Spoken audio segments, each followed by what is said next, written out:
this little video I'm doing, this particular one, right? Normally I've got the other channel, right? Blue Van Man 2.0, and I would have put it on this one, but because I've got more subs on this, I want to get this out to a wider audience. And what it is, Norfolk District Council.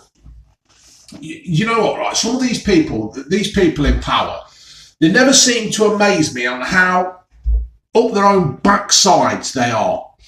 What it is, there is the birds that nest on Bacton Sands. They've got the eroding cliffs, and what happens is these sand martins, they fly in from South Africa every year, and they've got nests in these sandy cliffs.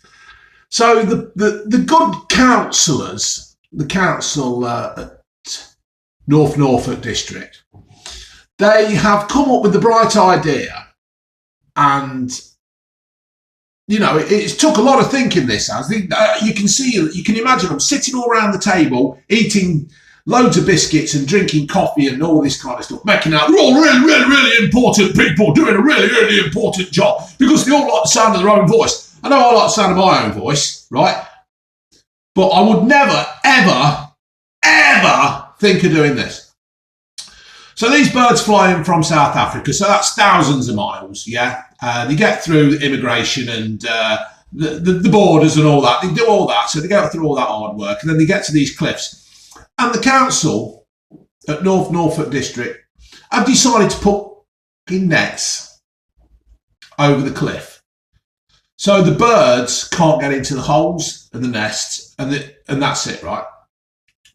Now, the council have said they've only put so much netting along so much of this beach that needs to be saved so it don't collapse. Because these birds are the tremendous little diggers that they are. They're causing that much trouble. They're digging these holes, and it's absolutely weakening all the cliffs. And before we know it, all the land that from North Norfolk will be gone all the way up to Peterborough because of these destructive birds. Right? Nothing else that the council do or people do or the public do or anything like that. It just seems to be down to these birds. Right? Now, the council have said, what will happen is the birds will come along, oh, there'll be a net there, we'll move somewhere else. No, it doesn't work like that. I would have thought that a bird, I would have thought it's got like a home instinct, and it goes to that part, right? These birds are very intelligent. They're far more intelligent they're far more intelligent than some Burke on a council, right? Because a council, most people on councils are just one dimension. They can't, as long as they make themselves look good, they seem to be happy. Well, they've not made themselves look good. They've made themselves look like fucking prats on this. Excuse my language. I am annoyed. So I've been on the internet and I've done a bit of a research. I've done a bit of a, as you do, because you can't just go off on things like this. But a North Norfolk District Council spokesman said today the Bacton Walcott Coastal Management Scheme is highly complex project. Chucking a net down is not highly complex. It's just downright insulting. It's just pathetic. It's awful. It's embarrassing to say that is a highly complex project by chucking a net down. I mean, me and my missus, when the mother-in-law died, and we just wanted to get away for a bit, we went to Bacton Sands, and we went there last year as well. And it's a lovely, lovely piece of coastal area. Yes, they've got the big, massive, great gas thing there on the coast, which can't be helpful. Yes, it does. It gives jobs and everything, that is what it's there for. It's good, but it can't be that good for the area. But you have to, weigh things up, yeah. And I'm sure there's more that can be done to save this coastal area. So they've basically said it's designed to protect hundreds of homes in Bacton and Walcott and critical infrastructure of Bacton gas terminal for many years to come. And this has been 5 years in the planning. 5 years it's took for them to think of chucking a net over a cliff while these birds think. It's been subject to full environmental impact assessment, planning permission and marine licence applications. I honestly can't believe that the Marine would, or the RSPB would allow this, would think this is a good idea. Oh, we understand that the RSPB have concerns around the temporary netting element of the project, and we're intending to meet with them and contractors on site to fully assess what those concerns are. The concerns are, sunshine, that the birds are going to fly, they're going to panic, they can't get into the thing, they're on a schedule, right? These birds are on a schedule to mate, have lay an egg, look after it, get its young hatched and gone. They're on a schedule. They can't wait for some fat prat eating a bacon and egg sandwich and a calf to get off the fat arse to get out on the beach. This is on a time schedule. This is what happens in nature. You cannot hold nature back. Careful consideration of the time of the year in progress was given because of the need for the good weather and longer days, with the summer significantly safer for both the scheme's success and for the contractors working on the project. Without these works, the cliffs itself is at a long-term risk, as well as adjoining communities and terminal. We know this. We know this. This has been happening for ages. There was a massive flood there years and years ago in the 60s where people were killed. And it's like, if you go down the East Coast, they've got all like these things, all these barriers and these water breakers and stuff. And I just can't seem to comprehend how it's suddenly taken the council there to think, oh, shit, we better do something. We better make it look like we're actually doing something. Putting nets up is not going to save it. Got an inch. The project has followed all the environmental legalisations and the advice of professional environmental agencies. Well, do you know what, right? You can go to all kinds of agencies. If you want something bad enough, right? If you want something to happen bad enough, you can go and find all the right agencies and all the right people that will make the right noises. It's like where you have these planning applications for houses being built on fields. And like all the villagers or wherever will be saying, you can't build there because there's such and such, there's such and such, there's an environmental, it's bad for whatever you're trying to do. I'm not against houses being built, but I am against where it's not an advantage to the actual community. It's things like you put houses up, in the schools can't take the children. The doctors can't take the steady influx of about 1,000 houses. The road structure can't take it, and they don't think. So if you look around, you can actually find people who will come around to that way of thinking. You can say, yeah, they agree with me. No, they don't agree with you. You've manipulated the situation, and this is what has happened here. These birds are going to struggle. We're already like wiping out wildlife because we've got pillocks going around shooting lions and giraffes and stuff. Why? Why can't we just all live as one?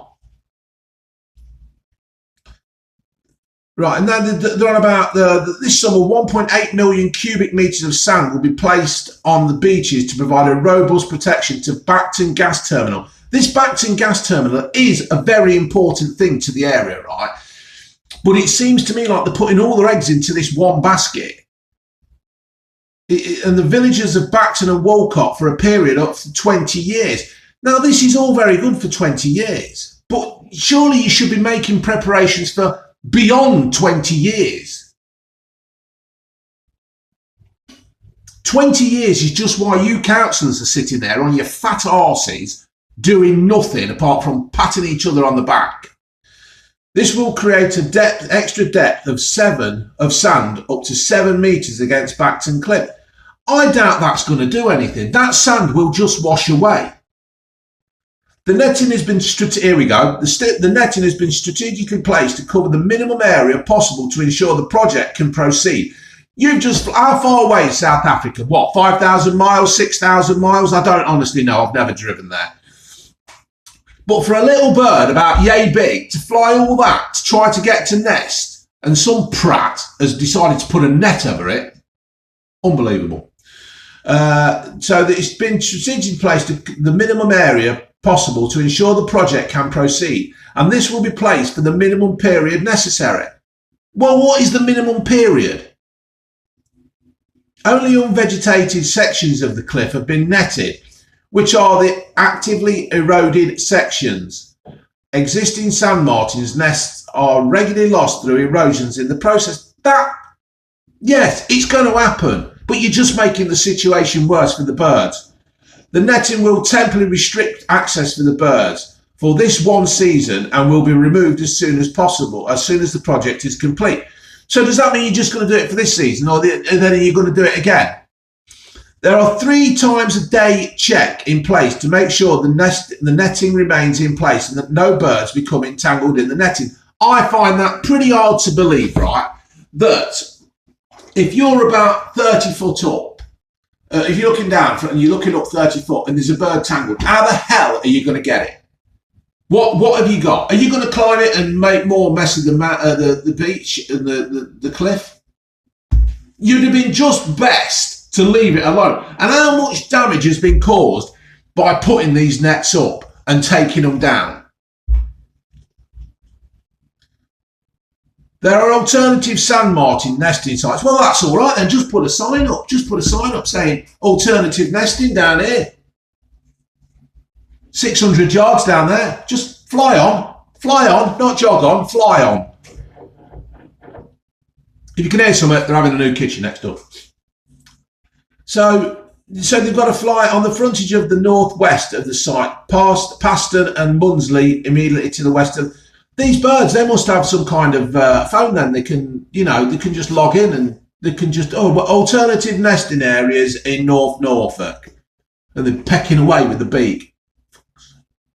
The wide escaping project has been planned has been 5 years in the planning since the major storm surge in December 2013, when a large number of homes and businesses impacted and Woke Up were flooded up to 10 metres of cliff in front of the gas terminal were lost.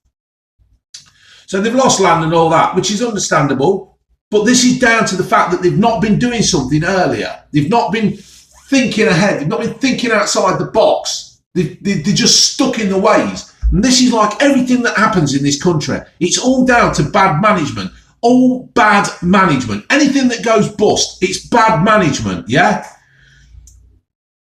A scheme of works of this scale has to balance a number of competing issues in terms of cost and safety. So they're not really bothered about it, are they? It's just down to cost. And I suppose chucking a few bloody nets over a cliff is cheap. It's just a cheap, and I'm not meaning that as a pun for a bird going cheap. It's just a cheap way of saying, look, folks, we're doing something. We've got local elections coming up soon. We're doing something. And it has been concluded that the works have to be undertaken over the summer months when the weather for coastal and marine works is so much better, allowing safety. Storms are much less likely, in brackets. Well, thank you very much for that knowing that the weather is going to be better in the summer. I didn't know that. I honestly didn't know that the weather was better in the summer. Because you get a faster working operations and the day length is longer. Did you know that, folks? Sand martins are on the green list of the RSPB 3 category system of UK conservation importance. It's just absolutely amazing, right? That was an update from the night. It's just absolutely amazing that that a council can think like this and get away with it. So once again, folks, I've put this video on to Blue Van Man, and I think I'll put it on Blue Van Man 2.0 as well, because I think this is a bloody important thing. I'm a wildlife lover. So please feel free to let North Norfolk District Council see my video. and let them know what I think, and let them know that I am seriously thinking about never, ever gracing their land again. Because when we go on holiday, I'm spending like £2,000 a go. Right, by the time I've got the accommodation, it's over £2,000 to be fair. Now, a lot of people are thinking like me, saying, sod ya, we're not going this year. Fair enough. Because it seems to me that only it's the money that talks to them. All right, folks, laters.